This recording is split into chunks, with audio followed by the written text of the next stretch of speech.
And we are back with our daily Bible readings in accordance with our daily Bible reading calendar.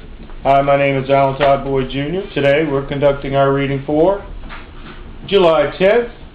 Our evening reading will be Acts chapter 16, verses 22 through 40.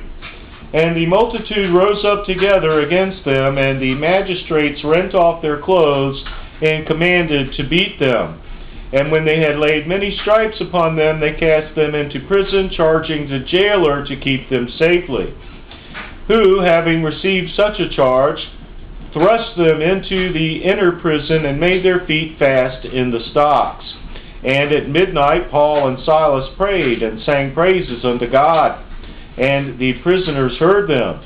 And suddenly there was a great earthquake, so that the foundations of the prison were shaken. And immediately all the doors were opened, and everyone's bands were loosed. And the keeper of the prison, awaking out of his sleep and seeing the prison doors open, he drew out his sword and would have killed himself, supposing that the prisoners had been fled. But Paul cried with a loud voice, saying, Do thyself no harm, for we are all here.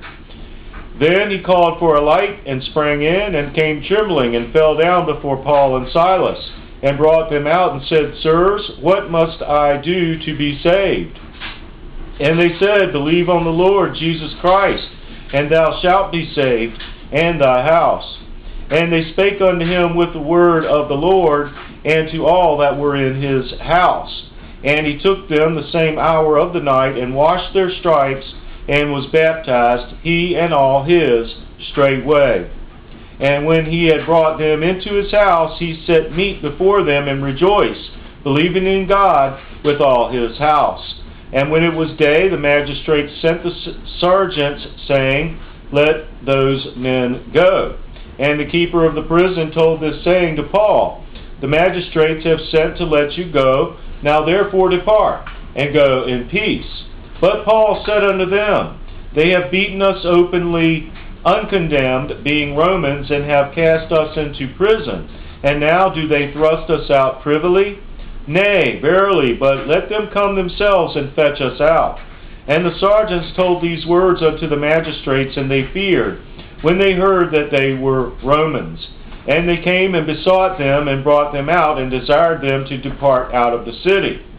And they went out of the prison, and entered into the house of Lydia. And when they had seen the brethren, they comforted them, and departed. The word of the Lord.